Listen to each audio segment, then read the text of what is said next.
छत्रपती शिवाजी महाराज फुले शाहू आंबेडकर विचाराला अभिवादन करण्याच्या या पिंपरणे गावामध्ये आयोजित केलेल्या विविध विकास कामांच्या शुभारंभाच्या प्रसंगी उपस्थित असलेल्या सगळ्यांचे मार्गदर्शक फटाके थोडी बंद केले तर बरं होतील. आपल्या सगळ्यांचे मार्गदर्शक राज्याचे जलसंपदा मंत्री, अहमदनगर जिल्ह्याचे पालकमंत्री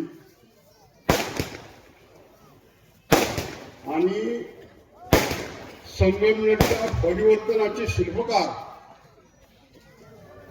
त्याचप्रमाणे ओबीसी आरक्षणाला धक्का न लावता मराठा समाजाला आरक्षण देणारे, मराठा समाजाच्या आरक्षणाचे जनक आदरणीय नामदार राधाकृष्णजी विखे पाटील, कार्यक्रमासाठी उपस्थित असलेले आपल्या सगळ्यांचे या संगमनेर तालुक्याचे लोकप्रिय आमदार, सुरुवातीला ते आमदार झाले पण वर्षभरामध्ये ते खऱ्या अर्थाने लोकप्रिय झाले असे आमदार अमोलभाऊ खताळ, या कार्यक्रमाचे अध्यक्ष आदरणीय बापूसाहेब देशमुख, विचारमंचावर असंख्य मान्यवर उपस्थित आहेत. आमचे मित्र आणि ज्यांचा आत्ताच उल्लेख या साहेबांच्या हस्ते सत्कार झाला, आमचे सहकारी मित्र गोकुळ भाऊ दिघे, या गावातील असंख्य कार्यकर्ते ज्यांनी हा कार्यक्रम अत्यंत सुंदर पद्धतीने आयोजित केला, अशा सगळ्यांचे नामोल्लेख करणे शक्य नाही. त्यामध्ये आमचे सहकारी मित्र काकासाहेब गायकवाड असतील आणि त्यांच्याबरोबर काम करणारी सगळी टीम, उपस्थित बंधू आणि भगिनी. कार्यक्रमाला वेळ बराच झालाय पण माझ्यासारख्या वक्त्याला बोलल्याशिवाय राहत नाही, म्हणून मी सगळ्या मान्यवरांची माफी मागून मला या ठिकाणी बोलावंसं वाटतं की साहेब, गेल्या अनेक दिवसापासून आपण बघत असाल की संगमनेरमध्ये 2024 साली तुम्ही एक ऐतिहासिक निर्णय घेतला आणि संगमनेरमध्ये अमोल भाऊच्या नावाने तुम्ही शिफारस केली. एकनाथजी शिंदे साहेबांनी उमेदवारी दिली.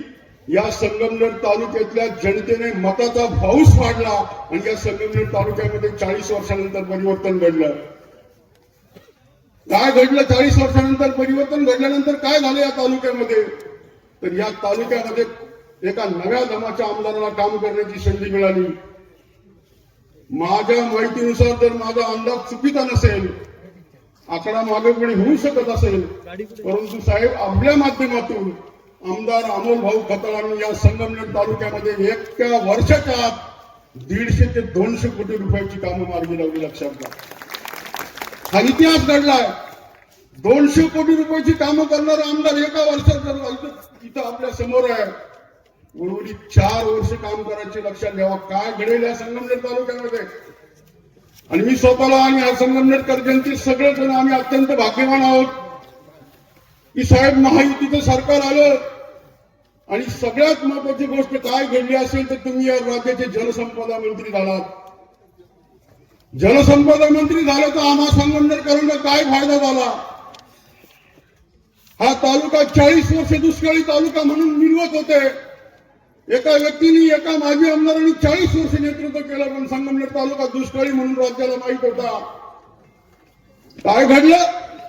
नामदार साहेब जलसंपदा मंत्री झाले आणि निर्णय झाला, अमोल भाऊनी मागणी केली या संगमनेर तालुक्याचा दुष्काळी हा शिक्का आपल्याला घुसायचा आहे. निर्णय झाला, आमच्या निमन तळेगाव गटातील भोजापूर धरणाचं पाणी भोजापूर पासून तर आमच्या तळेगाव गटाच्या शेवटच्या टोकापर्यंत गेलं पाहिजे असं काम या ठिकाणी करण्याचा निर्णय झाला. नामदार साहेबांनी कुठल्याही पद्धतीचा विलंब न करता तात्काळ पैसे मंजूर केले आणि मागच्याच महिन्यात 2 महिन्यापूर्वी भोजापूर धरणाचं पाणी तिगावच्या माथ्यापर्यंत गेलं. लक्षात घ्या, हा इतिहास घडला. 40 वर्ष तळेगाव निमनची लोक पाणी मागत होती, पाणी मिळू शकलं नाही. त्याचप्रमाणे आमच्या साकूर पठाराचा प्रश्न होता. साकूर पठारावरती मुळा नदी जवळून वाहत होती पण कोणाची पाणी अडवण्याची दानत नव्हती. आम्हाला फक्त आश्वासनं दिली जायची आणि हे आमचे माजी आमदार एका कार्यक्रमात म्हटले, मी साक्षीदार त्या कार्यक्रमाला होतो, ते म्हटले देव जरी आला तरी साकूर पठारात कोणी पाणी शिरू शकणार नाही. काय चमत्कार घडला?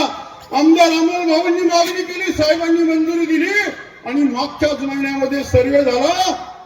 साकूर पठाराच्या प्रत्येक गावाला पाणी कसं देता येईल 100 कोटी रुपये आमदार साहेबांनी मंजूर केले आणि उपसा जल उपसा जलसिंचन योजना या ठिकाणी मंजूर झाली, तिथेही पाणी जाणार आहे, लक्षात घ्या. आज या गावामध्ये तुम्ही पाहिलं असेल 8,15,00,000 रुपयाची विकासाच्या कामाची उद्घाटन झाली. नुसतं या गावामध्ये असंख्य कामं मार्गी लागली, प्रलंबित कामं होती. आता इथं आणि त्यांनी सांगितलं, मी 2003 साली या गावचा सरपंच असताना सभा मंडपाची मागणी केली. 22 वर्ष झाले आमदार अमोल खताळांनी 8 दिवसाच्या आत नसते आमचे कार्यकर्ते गेले आणि मंजूर केले. इतिहास घडला गावामध्ये. 8,15,00,000ची कामं होणं सोपं नाही, लक्षात घ्या. ही कामं करण्याची जाणत असावी लागते आणि ती लोकनेत्यामध्ये असली पाहिजे. मला एक खात्री आहे, मला पूर्णपणे खात्री आहे, नामदार राधाकृष्ण विखे जोपर्यंत अमोल भाऊच्या पाठीशी खंबीरपणे उभे आहेत, 4 वर्षाचा आमदारकीचा कालखंड जायचा आहे. या संगमनेर तालुक्यामध्ये इतिहास घडल्याशिवाय राहणार नाही. आता सकाळी 9 वाजल्यापासून साहेब या संगमनेर तालुक्याच्या 10-20 गावामध्ये सातत्याने उद्घाटन करीत फिरले, भूमिपूजन करीत फिरले. सकाळपासून एकच कार्यक्रम, खोरं, पावडे, टिकाव आणि हार आणि गुलाल, एवढाच कार्यक्रम साहेबांचा सकाळपासून झाला आहे. पण मी सांगतो,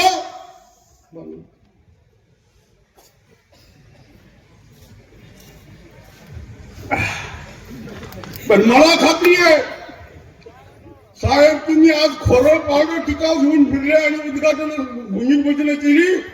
आमदार अमोल भाऊ येणाऱ्या वर्ष 6 महिन्यामध्ये साहेब तुम्हाला कात्री घेऊन फिरायचे, फक्त कारण ही सगळी कामं पूर्ण झालेली असणार आहे, मला खात्री आहे. कारण अमोल भाऊंचं कामावरती बारकाईने लक्ष आहे. अमोल भाऊ ठेकेदारांचा नेता नाही. अमोल भाऊ सर्वसामान्य माणसाचा नेता आहे. कामं कुणाला द्यायची का त्या गावच्या लोकांनी ठरवायचं ते कामं द्यायची. अमोल भाऊ कुणाची टक्केवारी खाणारा माणूस नाहीये आणि म्हणून या तालुक्यामध्ये ठेकेदार पोचले जाणार नाही याची खात्री तुम्हाला या निमित्ताने देतो. इतकी महत्वाची कामं या तालुक्यामध्ये घडत आहेत. संगमनेर तालुक्याचा काया पालट झाल्याशिवाय राहणार नाही याची मला खात्री आहे. आणि म्हणून मित्रांनो आपल्याला एकच सांगेल, या तालुक्यामध्ये जी विकासाची गंगा अमोल भाऊंच्या मार्गदर्शनाखाली, नामदार साहेबांच्या नेतृत्वाखाली या ठिकाणी चालू आहे, तिला ब्रेक लावण्याचं काम काही मंडळी या ठिकाणी करतायत. आपल्याला एक सांगतो, तळेगावच्या पाणी निमंचं भोजापूरचं पाणी गेलं, साखूर पठारावरती जलसिंचन योजनेच्या कामाचा शुभारंभ होता. विविध गावं या कामं या तालुक्यामध्ये चाललेली असताना सोशल मीडियावरती बातम्या येतात आणि मग बातम्या देणारी कोण आहे?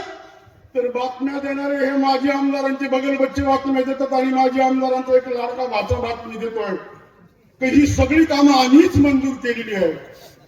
अरे बाबांनो, तुम्हाला 40 वर्ष या तालुक्याच्या लोकांनी सत्ता दिली. 1 नाही, 2 नाही, 3 नाही, 5 नाही, 10 नाही, 20 नाही, 25 नाही, दम तुटूपर्यंत तुम्हाला या संगमनेरच्या लोकांनी आमदारकी दिली, सत्ता दिली. तुम्ही 40 वर्ष फक्त कागदावर कामं मंजूर करत होते का? सोशल मीडिया टाकतात, साखूरचं पाणी पुरवठ्याची योजनेचं काम आम्हीच मंजूर केलं, भोजापूरचं पाणी आम्हीच मंजूर केलं. अरे तुम्हाला फक्त एवढंच काम होते का 40 वर्षामध्ये? रेल्वे म्हणे आम्हीच संगमनेर मार्गे पुण्याला नेणार आहे. ती काय नेहरू गाडीची रेल्वे का? अरे काय चाललंय, आम्हाला काहीच कळत नाही का? अरे बाळा, तुझं वय किती, तू बोलतो किती,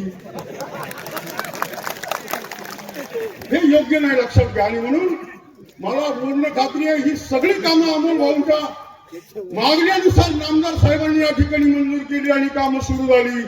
साहेब, संगमनेरच्या मधून जाणाऱ्या रेल्वेचा प्रस्ताव देखील तुम्हाला या ठिकाणी सुरू करायचा आहे.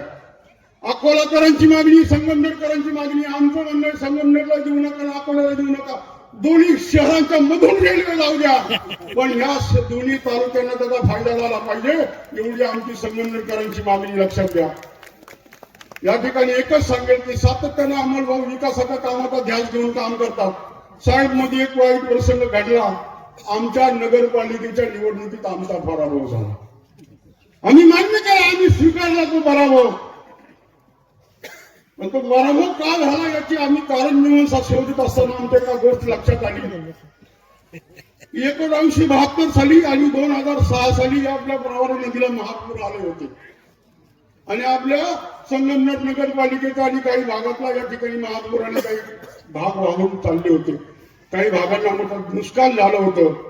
परंतु या मागच्या नगरपालिकेच्या निवडणुकीत संगमनेर शहरामध्ये एक वेगळा महापूर आला. तो महापूर होता पैशाचा महापूर आला आणि त्या पैशाच्या महापुराने आमचं संगमनेर वाहून गेलं. आम्ही घाबरलो नाही, पराभवाने घाबरणारी माणसं नाही. अंमलभावाने निर्णय घेतला. पराभव जरी झाला असला तर तो चुकीच्या कारणामुळे पराभव झाला. लोक आपल्या बरोबर आहेत, आपल्याला लढायचं आहे, लोकांना दिलेला शब्द पुरा करायचा आहे. अंमलभावाने ठरवलं. तिसऱ्या दिवशी अंमलभावाने संगमनेर मध्ये मतदारांचे आभार मानण्यासाठी फेरी काढली. मी स्वतः पाहिले. मतदारांना गाव गल्लोगल्ली गेले, रस्त्यात हात जोडले, विनंती केली. काय सांगितलं? पराभव जरी आमचा झाला असला तरी दिलेला शब्द कधी माघारी घेणार नाही. आमदार राधाकृष्ण विखे साहेब असतील, या राज्याचे उपमुख्यमंत्री एकनाथजी शिंदे साहेब असतील, यांनी या शहराला दिलेला शब्द आम्हाला पुरा करायचा आहे. 4 वर्ष मी आमदाराचा शब्द मला पुरा करायचा आहे हे सांगण्यासाठी मी आलोय. तुम्ही दिलेल्या मताचा बद्दल आदर व्यक्त करण्यासाठी आलो. पण ज्यांना मतं दिली, ज्यांना निवडून दिलं, ती मंडळी कुठे आहे? ती आभार मानायला आली नाही. मला असं कळालं काल बातमी सोशल मीडियात ऐकायला मिळाली की आमची निवडून दिलेली ही जोडी, आमची दादा आणि ताई विश्रांती घेण्यासाठी परदेशात गेलेत असं कळालं. खरं मला माहित नाही. मी सोशल मीडियावर ऐकलं. त्यांनी जनतेचे आभार नाही मानले, अंमलभावांनी मानले. ते आभार का नाही मानले? त्यांच्या खाजगीत चर्चा माझ्या कानावर आल्या. माझे कान फार तीक्ष्ण आहे, डोळे नाही. त्यांनी खाजगीत चर्चा अशी आहे, भिंतीला कान असला साहेब ते म्हटले या संगमनेरकरांचे काय आभार मानायचे, यांनी थोडीच फुकट मतं दिली अशी चर्चा आहे. आणि म्हणून ते परदेश दौऱ्यावर फिरायला गेले. त्यांच्या दौऱ्याला आपल्या शुभेच्छा आहेत, ते सुखरूप येवो आणि त्यांनी संगमनेरचा विकास करावा. मित्रांनो, या संगमनेर तालुक्यामध्ये विकासाचं धोरण ज्यांनी हाती घेतलं, आम्हाला जातीच्या धर्माच्या गंधाच्या नावावर मतं मागायची नाहीये, आम्हाला विकासाच्या नावावर मतं मागायची. आणि तो ध्यास नामदार साहेबांनी घेतला. अंमलभावांनी त्यांना साथ दिली आणि या संगमनेरच्या परिवर्तनाची सुरुवात झाली. कोणी काही करा, कोणी काही म्हणा, संगमनेरच्या विकासाचं स्वप्न त्यांनी पाहिलं. शिर्डी राहता हा तालुका जसा विकसित तालुका म्हणून आज देशामध्ये राज्यामध्ये नाव रूपाला आलाय, तेच स्वप्न नामदार राधाकृष्ण विखे पाटलांनी संगमनेरच्या बाबतीत पाहिलंय. आणि शिर्डी राहत्यानंतर संगमनेर विकसित तालुका म्हणून देशामध्ये आणि राज्यामध्ये ओळखलं जाईल याची मला खात्री आहे, लक्षात घ्या. आणि म्हणून मित्रांनो आपल्याला एकच सांगेल, साहेब मी आपली माफी मागतो. मला 1 मिनिट फक्त शेतकऱ्यांच्या प्रश्नावर बोलू द्या. काय घडलं? 2019ला महाराष्ट्रामध्ये महाविकास आघाडीचं सत्ता आलं. तोडून मोडून त्यांनी सत्ता आणली. आमच्या उभाटाचे नेते, या तालुक्याचे माजी आमदार, आदरणीय राष्ट्रीय नेते, महान राष्ट्रसंत शरद पवार साहेबांनी एक युती घडवली आणि महाराष्ट्रात महाविकास आघाडीचं सरकार आलं. आमच्या या तालुक्याचे माजी आमदार महसूल मंत्री झाले आणि त्यांचेच मित्र सुनील केदार महसूल संवर्धन मंत्री झाले. काय घडलं? 2-2.5 वर्षाचा तो कालखंड जर बघितला तर आमच्या शेतकरी या ठिकाणी शेतकरी उपस्थित आहेत, त्यांच्या प्रश्नावर बोललं पाहिजे. आणि म्हणून शेतकऱ्यांना सांगतो, 2-2.5 वर्षाच्या कालखंडामध्ये तुम्हाला आठवत असेल 18-19 रुपये भाव दुधाला मिळायला लागला. 10 ते 15 रुपये आमचा शेतकरी दूध तोट्यात विकायला लागला. निर्णय झाला, आंदोलन, आम्ही सगळे शेतकरी संघटनेचे लोक एकत्र आलो आणि राज्यभर आंदोलन करण्याचा निर्णय घेतला. आंदोलन केली.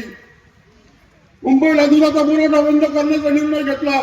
गाड्या अडवल्या, आमच्यावर गुन्हे दाखल झाले. ठरलं आंदोलन करायचं, हातायचं नाही.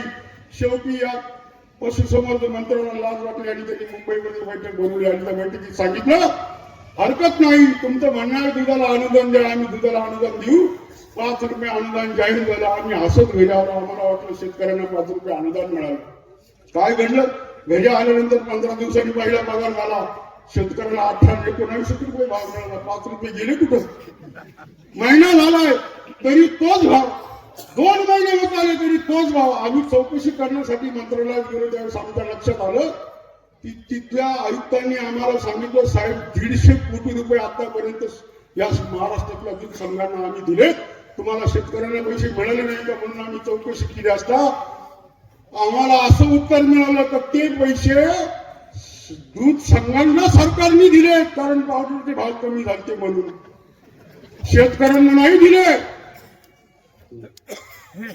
शेतकऱ्यांना दिले नाही. ते 150 कोटी रुपये शेतकऱ्यांच्या वाट्याचे पैसे या दूध संघांनी खाल्ले. आम्ही आरोप केला, नगरला आंदोलन केलं, मोठा मोर्चा काढला आणि या पैशाची चौकशी झाली पाहिजे, हे पैसे शेतकऱ्यांना का आले नाही म्हणून.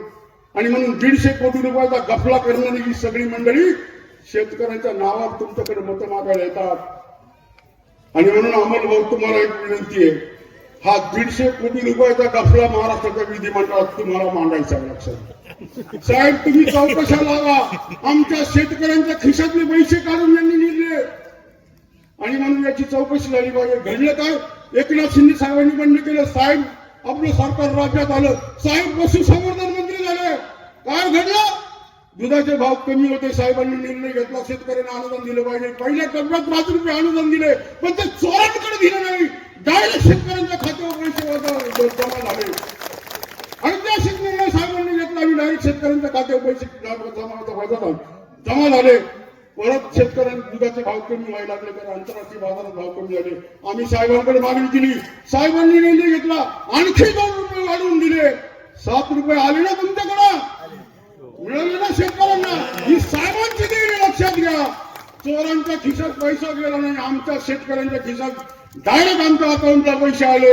ही नामदार साहेबांची देणी लक्षात घ्या. आणि म्हणून मित्रांनो, काम करणाऱ्या पाठीशी आपण उभं राहिलं पाहिजे, एवढीच आपल्याला सांगतो. अनेक प्रश्न आहेत, अनेक विषयावर बोलायचे, पण येणाऱ्या अनेक निवडणुका आहेत, त्या संदर्भामध्ये आपण सविस्तर बोलू. फक्त या निमित्ताने एकच सांगतो, काम करणाऱ्या माणसाच्या पाठीशी उभं राहिलं पाहिजे. अमोल भाऊंनी आणि साहेबांनी या तालुक्याचं विकासाचं स्वप्न पाहिलं, पण ते पुरं करण्याचं काम भविष्यामध्ये येणाऱ्या 4 वर्षात अमोल भाऊ तुम्हाला ते पुरं करायचे साहेबांच्या माध्यमातून. 2029ला महायुतीचे नेते शोधत आले पाहिजे. अरे अमोल भाऊ खताळ कुठे आहे? कशासाठी? अरे आमच्या पक्षाचा एबी फॉर्म त्यांना द्यायचा आहे. एवढं काम आम्हाला तुम्हाला या माध्यमातून उभं करायचं आहे, तुम्ही ते कराल अशी अपेक्षा या निमित्ताने व्यक्त करतो. आपण सर्वजण एवढ्या उशीर का होईना या कार्यक्रमासाठी मोठ्या संख्येने उपस्थित झालात, आपल्याला मनापासून धन्यवाद देतो आणि माझं आपण या ठिकाणी असेल करतो. जय हिंद, जय महाराष्ट्र.